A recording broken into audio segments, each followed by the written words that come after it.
Con el conocimiento, como con la honestidad del lobo, el estudioso estudia voluntariamente, negándose a ser menos que un individuo.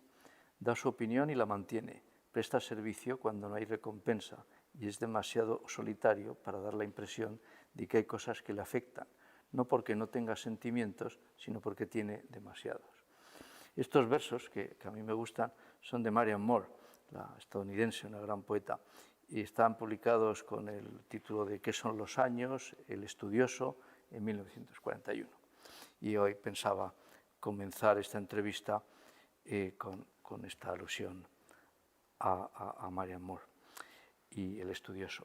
Hoy nos encontramos en el Paraninfo de la Universidad de Zaragoza, la construcción histórica posiblemente la más antigua de la universidad y también la más conocida, tanto por su valor artístico como por su situación en el centro de la ciudad. Nuestro invitado de hoy es José Manuel García Aznar, que nació en 1970 en Zaragoza. Es catedrático de esta universidad en el Departamento de Ingeniería Mecánica. José Manuel es ingeniero industrial por esta universidad, donde también se doctoró en 1999, fue profesor adjunto entre 1995 y 2003, profesor asociado entre 2003 y 2008, y en 2008 fue nombrado catedrático. Entre 2001 y 2019 realizó estancias en las universidades de Kiel, Cambridge y Oxford en el Reino Unido, en la División Médica de Materialise de Bélgica y en la Universidad Nacional de Irlanda en Galway. El trabajo de investigación de José Manuel se centra en la integración de diferentes tecnologías ingenieriles, como la microfluídica, microfabricación, ingeniería de tejidos, procesado de imagen y simulación computacional, con el objetivo común de generar modelos para la investigación oncológica, los estudios de inmunoterapia y el cribado de fármacos. Buenos días, José Manuel. Buenos días. ¿Qué es la mecanobiología? ¿En qué se diferencia la mecanobiología de la ingeniería biomédica? Bueno, la ingeniería cada día más está interaccionando con otras ciencias, como puede ser la medicina o la biología, en lo que se denomina o ingeniería biomédica o también recientemente como ingeniería biológica. Podríamos decir que esta interacción se produce en muchos campos de aplicación, desde el desarrollo de nuevos materiales, análisis de procesado y análisis de imagen médica, desarrollo de métodos computacionales y el tratamiento y el análisis de diferentes señales médicas. Entre estas señales se encuentran las señales físicas, las señales que generan el entorno sobre las células. Y estas señales, de alguna forma la mecanobiología lo que intenta estudiar es cómo estas señales mecánicas regulan, cómo el ambiente mecánico regula el comportamiento biológico de nuestras células. Por lo tanto, la mecanobiología sería una parte de la ingeniería biomédica o ingeniería biológica. Si me permite citar algún ejemplo más mundano para entender qué es la mecanobiología, el ejemplo más sencillo podría ser cuando un astronauta va al espacio, ¿no? Un astronauta va al espacio, deja de tener fuerza de la gravedad y eso repercute fuertemente en sus músculos y en sus huesos. Y por tanto, ante la falta de cargas, los osteoblastos y los osteoblastos dejan de formar hueso y los osteoclastos dicen, bueno, no necesita hueso, elimino hueso de donde no se necesita y entonces se produce un efecto conocido de pérdida de masa ósea. Otro ejemplo muy mundano o cercano puede ser si recordamos cuando éramos niños que nos caíamos y nos hacíamos la típica herida en la rodilla. Conforme va cicatrizando podemos observar cómo las células hacen fuerza e incluso notamos que la piel está tensa debido a que las células están haciendo fuerzas para ayudar a cicatrizar la herida. El otro día tuve que ir al dentista con mi hija por un problema de un diente que le salía mal. Y claro, ¿qué está haciendo el dentista? Está aplicando fuerzas mecánicas para reorientar el diente y ubicarlo en una posición adecuada. De nuevo, otro ejemplo de la vida habitual en la que se está utilizando la mecanobiología. Aplicando cargas mecánicas conseguimos reubicar el diente y que esté en la posición correcta. Estos son ejemplos de de mecanobiología diaria. Entonces las células de alguna forma son capaces de sentir este ambiente mecánico y responder ante estas señales mecánicas o señales físicas. Un ingeniero biomecánico, además de una sólida formación en ingeniería mecánica y ciencias de la computación, necesita entonces una buena formación en biología y experiencia en el laboratorio. ¿Cómo adquiriste tú la tuya durante tu estancia en la Universidad de Kiel, en el Reino Unido? Sí, fundamentalmente fue gracias a esa estancia en la Universidad de Kiel. Estuve haciendo una estancia postdoctoral en un hospital ortopédico, en una unidad en la que había ingenieros, cosa que no es muy común en nuestro país. Y los ingenieros trabajaban codo a codo con la gente clínica, más en investigación aplicada o investigación clínica, y también trabajaban en investigación más básica con biólogos dentro del propio hospital. Era una unidad exclusiva centrada en dar apoyo en investigación en el hospital a diferentes investigadores de diferente perfil.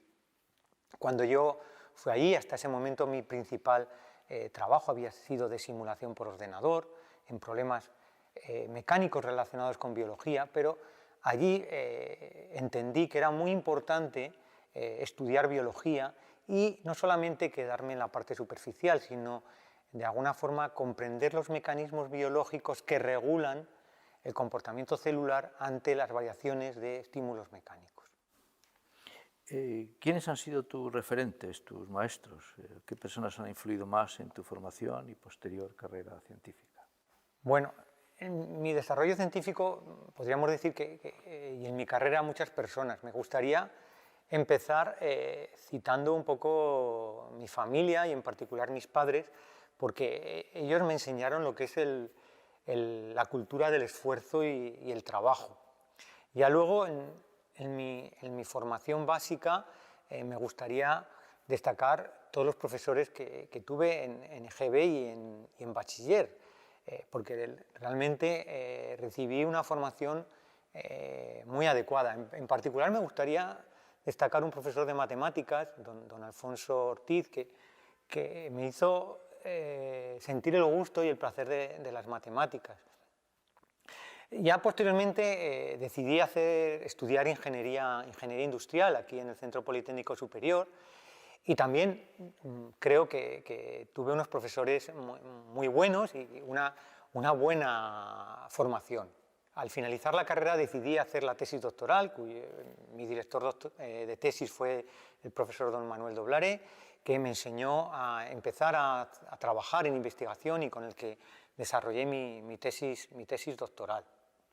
Posteriormente realicé una estancia postdoctoral en la Universidad de Kiel con el profesor Jan-Hermann Kuiper, el cual me gustaría destacar que me enseñó una cosa que me permitió es valorar la importancia de los detalles en la investigación, la importancia que consiste en estudiar lo pequeño, no solamente el gran resultado, sino los pequeños detalles. Posteriormente tuve la oportunidad de colaborar con el profesor Roger Camp en el MIT, que me ofreció la posibilidad de simular sus experimentos de cultivo celular 3D en chips microfluídicos, y además esa colaboración me permitió abrir mi propio laboratorio posteriormente aquí. Él siempre me ofreció su laboratorio para poder aprender y estudiar todo lo que ellos estaban haciendo, con lo cual también estoy enormemente agradecido. También me gustaría resaltar otros profesores que de forma más transversal han podido influir también en mi formación. Por un lado, el profesor don Rafael Navarro, que en paz descanse, con el que tuve el placer de ser subdirector en la escuela en el Centro Politécnico Superior, y él me enseñó la importancia del trabajo en equipo.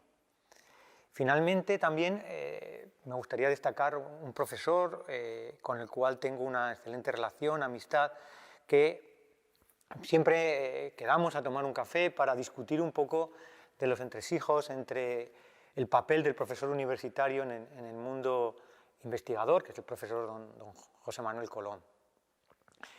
Finalmente también, pues evidentemente a toda la gente de mi grupo de investigación, que en el día a día me permiten hacer las cosas mejor y avanzar en el trabajo. En particular me gustaría destacar a dos personas, a doña María Ángeles Pérez Ansón y doña María José Gómez Benito, porque ambas dos, bueno, fueron mis dos primeras estudiantes doctorales y seguimos trabajando y colaborando juntos en la universidad. Estupendo. En 2012 pasaste 2 meses en la división médica de la empresa Materialise, una empresa pionera en la impresión 3D. ¿Puedes comentar algo sobre esa experiencia? Sí, bueno, fue una experiencia muy gratificante. Esta estancia surge como consecuencia de un proyecto de investigación que entre nuestra universidad, la Universidad Católica de Lovaina y la multinacional Materialise, que era una empresa ya en ese momento muy potente. Este proyecto consistía básicamente en acercar ambos mundos, ¿no? Acercar el mundo académico al mundo de empresa y acercar la empresa al mundo académico. Y me permitió estar en una empresa, como usted muy bien dice, que es muy relevante porque Materialise fue una empresa que surge, es una empresa spin-off de la Universidad Católica de Lovaina, donde un grupo de estudiantes de ingeniería biomédica tienen la idea de todas las cosas que habían aprendido, llevarla a una empresa, y actualmente tiene varias divisiones. Tiene una división biomédica donde hacen desarrollo de software para tratamiento de imagen médica, una línea de impresión 3D y de bioimpresión, y es una empresa muy cercana con la investigación, con lo cual me permitió entender muy bien este papel de empresas punteras tecnológicas en el ámbito biomédico. ¿Cuándo te diste cuenta de que tu investigación tenía un sello personal, que eras un investigador independiente con ideas propias? Bueno, en mi opinión, la independencia en el mundo universitario español no es algo sencillo. A mí me ayudó mucho el Consejo Europeo de Investigación. Cuando sacó la convocatoria de excelencia, la primera convocatoria de como lo que se conoce como RCs, Starting o Advanced, fue en el año 2007, para poder aplicar en esa convocatoria, de alguna forma se tenía que demostrar que eras independiente de tus supervisores de investigación. Con lo cual esa convocatoria me permitió, de alguna forma, como objetivo, alcanzar ese reto, ¿no? De tener independencia y poder solicitar este proyecto. La primera convocatoria que solicité fue en el 2009 y ya conseguí el proyecto Starting Grant en el 2011. En aquella convocatoria solamente había dos categorías, estaba Starting y Advanced, y la Starting era un periodo más largo de tiempo. Entonces era mi último año y ya conseguí este proyecto. ¿Cuáles son los 2 o 3 trabajos de investigación de los que estás más orgulloso? ¿Puedes describirlos brevemente y por qué han sido importantes en el desarrollo de tu carrera científica? Bien, podría destacar fundamentalmente 3 trabajos. Uno podría ser el trabajo que desarrollé, que inicié en la Universidad de Kiel, de cómo el ambiente mecánico regula el proceso de crecimiento de nuestros tejidos. Fundamentalmente allí trabajé en el proceso de formación del callo óseo, cómo en función de cómo es la fractura, cómo es el ambiente mecánico que ahí se genera, se forma un callo de fractura que lo que hace es de alguna manera generar una estabilidad mecánica que permite la regeneración del hueso, y allí me permitió empezar a trabajar fuertemente, estudiar biología y ver cómo nuestros tejidos regulan el proceso de crecimiento, estableciendo formulaciones, modelos para entender bien cómo es el proceso de crecimiento del callo óseo. Además, ese punto de partida me ha permitido actualmente trabajar también lo que son los modelos de crecimiento de tumores, que desde un punto de vista conceptual, matemático, pues es bastante similar. Eso podría ser una primera línea. Otra segunda, como consecuencia de una tesis, desarrollamos un modelo de adhesiones focales, que son las adhesiones de interacción que se producen entre las células y los materiales, o las matrices extracelulares. Este modelo permitió una colaboración bastante intensa con el Instituto de Bioingeniería en Cataluña, en concreto con el grupo del profesor Xavier Trepat y Pere Rocacussats. Y este modelo de adhesión focal lo utilizamos en dos líneas. Por un lado, en entender cómo en función del ambiente mecánico estas adhesiones se fortalecen, crecen y hacen que regulan el comportamiento de las células en cómo interaccionan con los materiales. Y por otro lado, desarrollamos un modelo de migración colectiva que permitió analizar que la migración de las células, cuando se produce de forma colectiva, es mucho más eficaz y eficiente que cuando tenemos migración individual. Esto es muy importante en procesos de desarrollo biológico y también para desarrollo de enfermedades como por ejemplo el cáncer. Y por último, el tercer tema en el que estoy también bastante contento es más experimental en la parte del desarrollo de chips microfluídicos, el desarrollo de esferoides tumorales. Hasta ahora casi todo lo que existe en bibliografías consiste en desarrollar esferas de tumores en lo que se conoce como la técnica de gota colgante y luego incorporarla en un cultivo tridimensional. Nosotros definimos una metodología nueva que básicamente consiste en cultivar las células de forma individual y manipulando, retocando las propiedades mecánicas y estructurales de arquitectura del material, regular de alguna forma ese entorno y de esa manera las células se autoorganizan definiendo su propia estructura y creando los organoides un poco por sí mismas. Esos serían los tres trabajos que me gustaría resaltar. ¿Cuánto tiempo puede llevarte un proyecto de investigación desde que concibes la idea, empiezas a hacer los experimentos preliminares hasta que digamos, lo das por concluido y dices ahora voy a publicarlo? ¿Varía mucho? Normalmente cuando enfoco un proyecto, la manera de trabajar es intento plantearme una pregunta compleja que me permita abordar esa pregunta desde diferentes puntos de vista o de diferentes enfoques o con diferentes estrategias.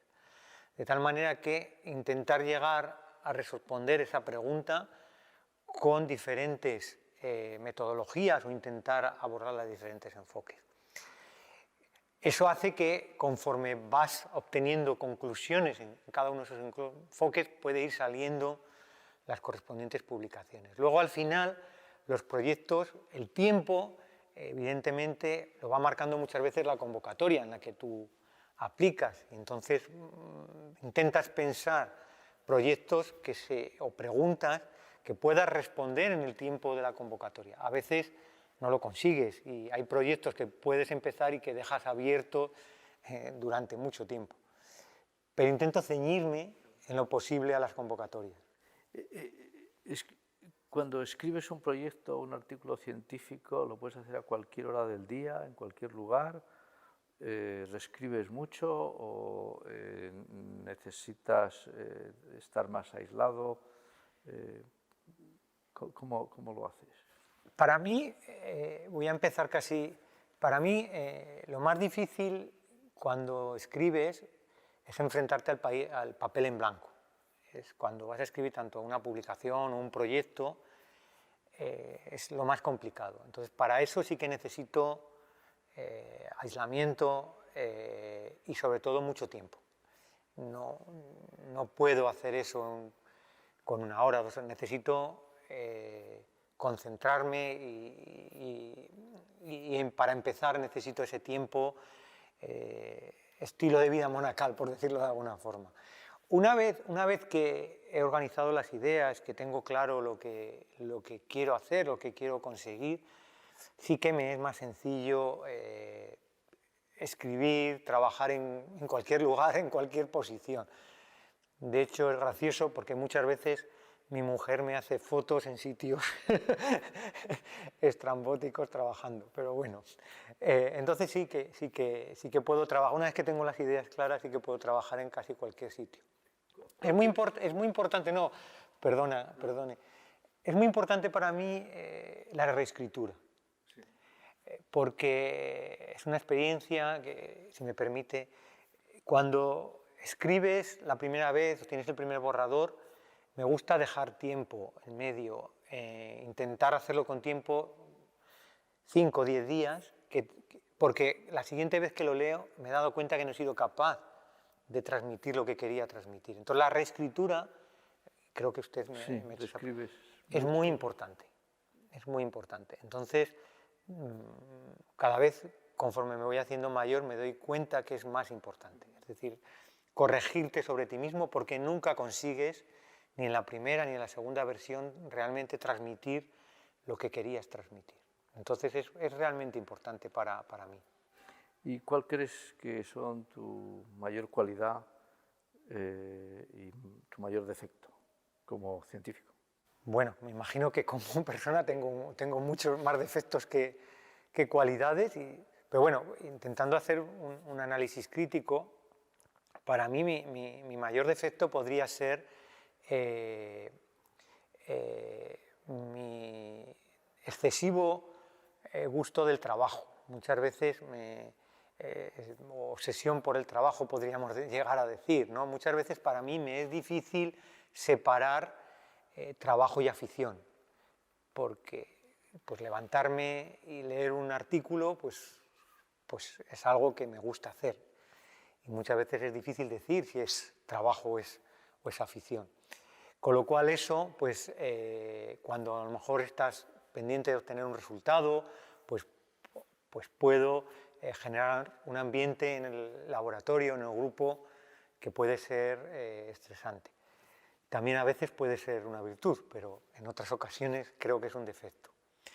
Y como cualidad, pues creo que puede ser, me gusta, una de las partes que más me gusta es enseñar a hacer investigación, estar cerca de la gente que está haciendo la tesis doctoral, sentir que estoy trabajando con ellos y trabajar con ellos para que en ningún momento piensen que es un trabajo que están haciendo de forma completamente aislada, sino que tienen un apoyo y en todo momento sentirse completamente respaldados. Eso creo que es lo que intento hacer.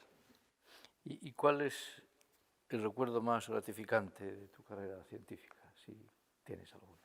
Sí, por supuesto. Para mí el momento más gratificante siempre podríamos decir que de forma general es cuando un estudiante defiende su tesis doctoral. Que un estudiante que ha estado trabajando contigo, que ha puesto lo mejor de su trabajo para trabajar contigo, acabe finalizando con la defensa de la tesis doctoral, con una evaluación que primero has tenido que publicar, que tenía una evaluación de otras personas, con una defensa luego pública, donde viene en tribunal, para mí siempre es un orgullo y es uno de los momentos más gratificantes. Cuando un estudiante tuyo defiende la tesis doctoral es muy importante.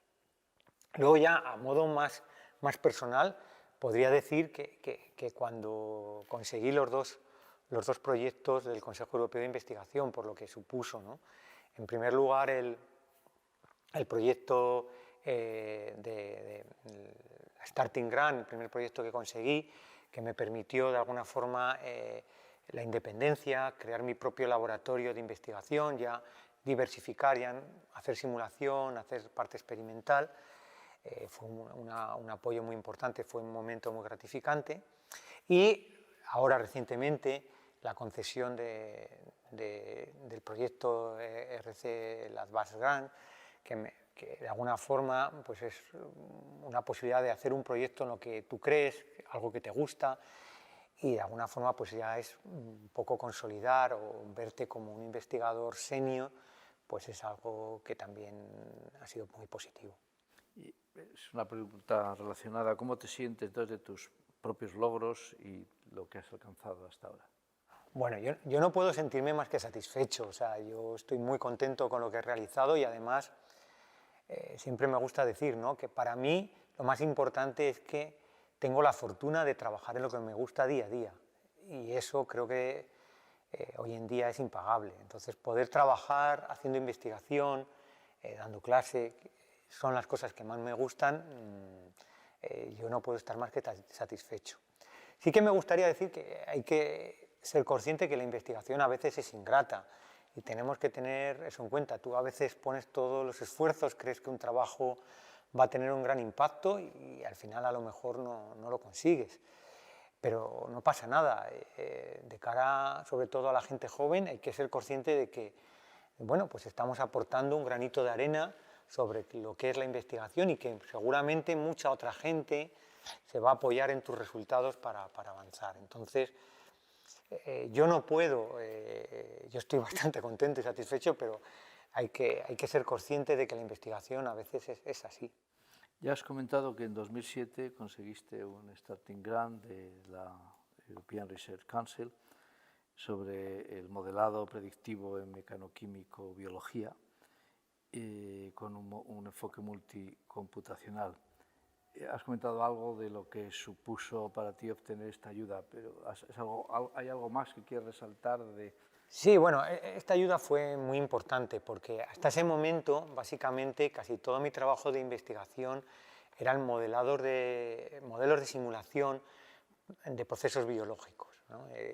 Intentábamos con herramientas de simulación por ordenador recrear lo que sucede en un determinado proceso biológico. Este proyecto me permitió de alguna forma crear un laboratorio experimental para realizar cultivos tridimensionales en chips microfluídicos. Hasta ese momento la aplicación de estos chips, de esta metodología, fundamentalmente estaba centrada en cáncer.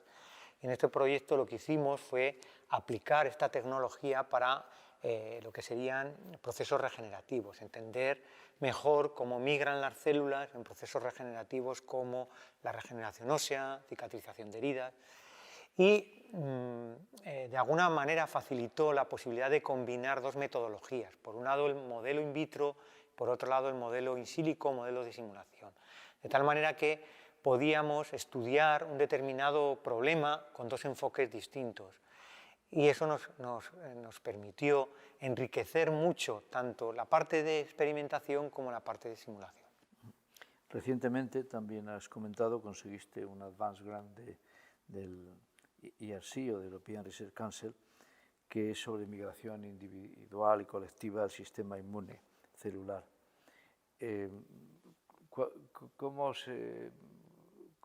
¿Cuáles son las principales diferencias con el anterior y qué supone en este momento para ti?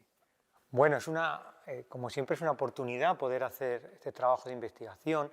La diferencia fundamental en este trabajo es teníamos experiencia de entender cómo se mueven las células en 3D y queríamos enfocarlo más a entender cómo se mueven las células en 3D, nuestras células del sistema inmune. En concreto, este proyecto está centrado en una tecnología de inmunoterapia que se conoce CAR-T, que son células T que están modificadas genéticamente para que ataquen a nuestros tumores. Esta inmunoterapia funciona muy bien en leucemia, por ejemplo, pero funciona muy mal en tumores sólidos.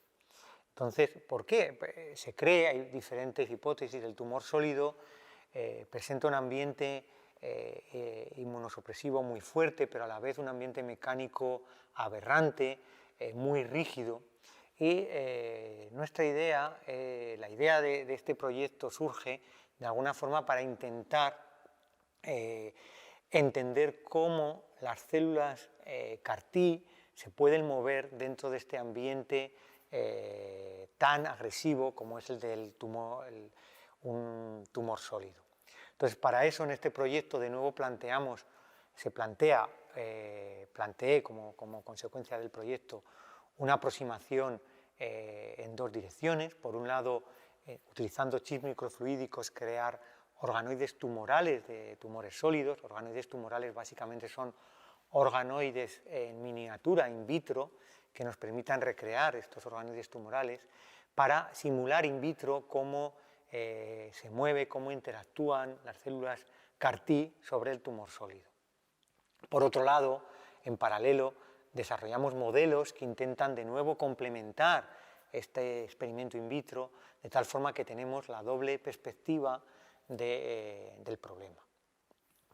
La idea podría ser, este proyecto se podría enfocar lo que a lo mejor me gusta denominar como mecanoinmunoterapia, cómo la mecánica, cómo los factores mecánicos pueden estar regulando la eficacia o no de una técnica en concreto de inmunoterapia. Y también conseguiste intermediar un proof of concept del ERC.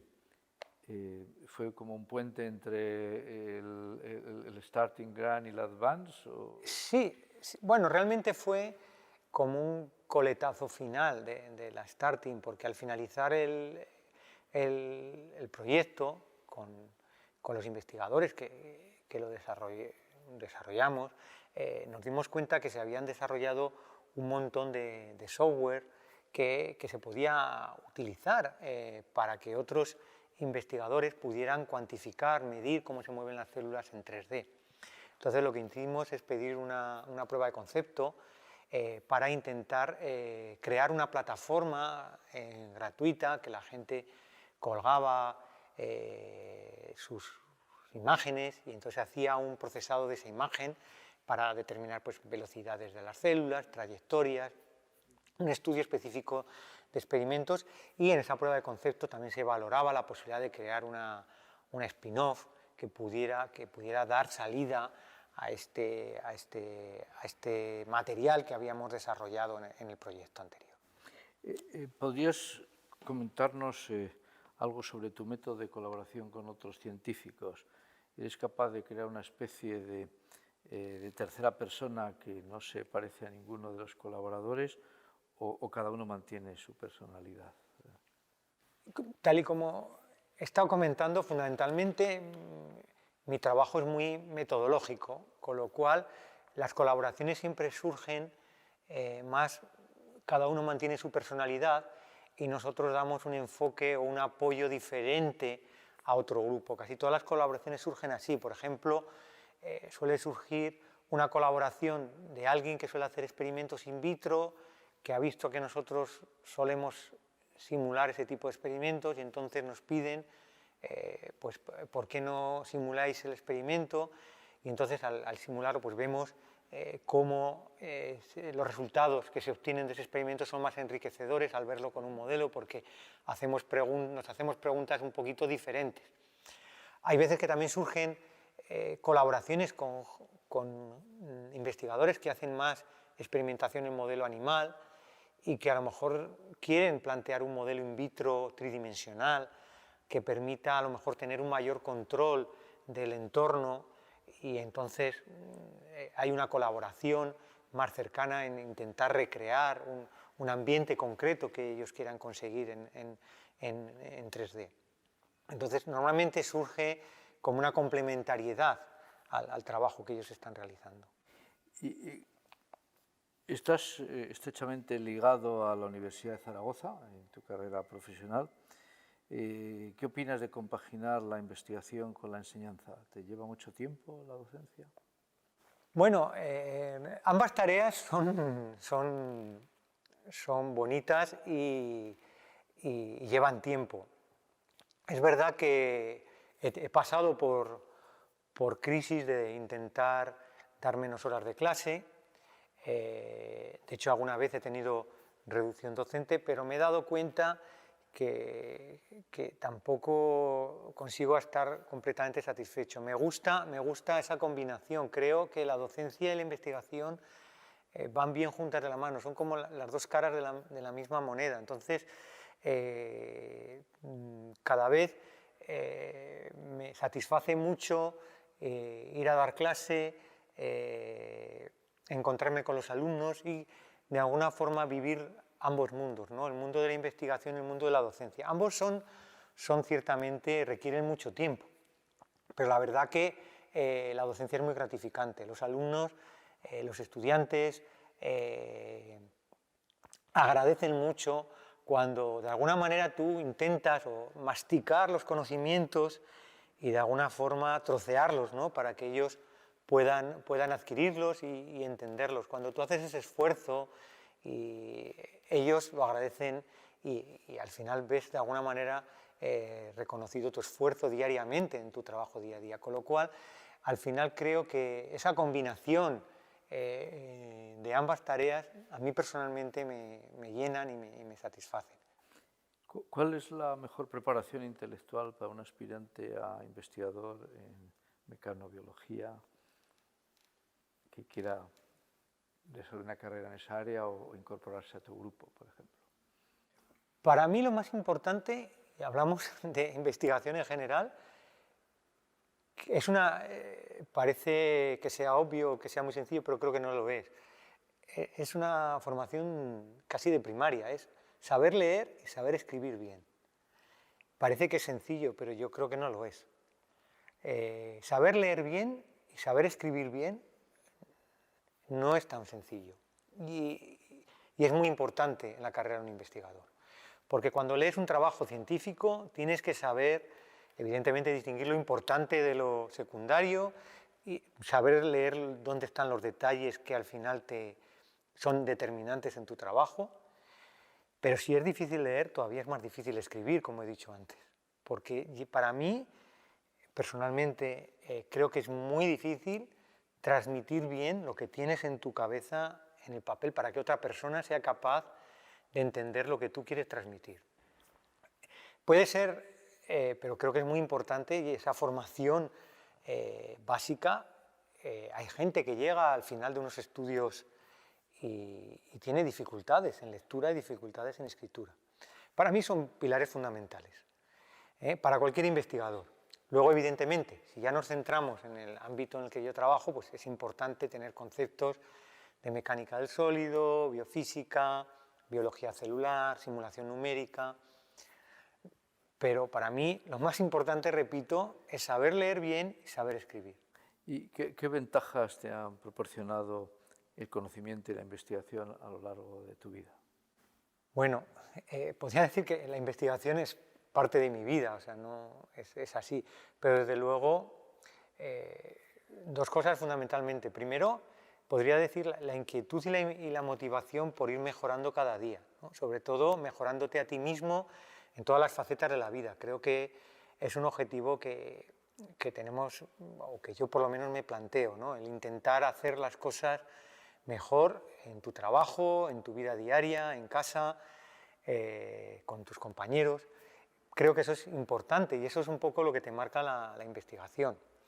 Ese espíritu crítico, ¿no? Cuando haces las cosas, tu primera impresión es que siempre has hecho todo bien, pero si revisas lo que has hecho, te das cuenta de que como humanos que somos cometemos errores. Y ese espíritu crítico de que a lo mejor en un día has hecho algo que no deberías haber hecho, pues intentar mejorarlo para evitar volver a caer en ese error, ¿no? Eso creo que es mucho del método científico y creo que sí que intento llevarlo en el día a día. Se me han terminado las preguntas. José Manuel, ¿te gustaría añadir algo a nuestra conversación? Bueno, pues en primer lugar agradecer la oportunidad que me habéis brindado para un poco, por un lado, reflexionar sobre mi trayectoria científica y por otro lado la oportunidad de dar mi opinión y contar mis experiencias en este foro, ¿no? Y en segundo lugar felicitaros, ¿no? Felicitaros por esta iniciativa que ayuda a mejorar sobre todo el nivel científico en nuestro país, a crear cultura científica que creo que es muy necesaria y este tipo de iniciativas creo que son muy bienvenidas y hace falta más. Muchas gracias. Esta entrevista, como las anteriores, se emitirá en directo en una fecha a determinar próximamente y se enmarca dentro del proyecto de la Fundación de Ciencias de la Salud, que es Nueva Generación de Líderes Científicos. Si a alguien, una vez que la escucha, tiene alguna pregunta, comentario que hacer, pues nos lo puede hacer llegar y se lo pasamos a nuestro conferenciante. Pues sin más, muchas gracias. Muchas gracias.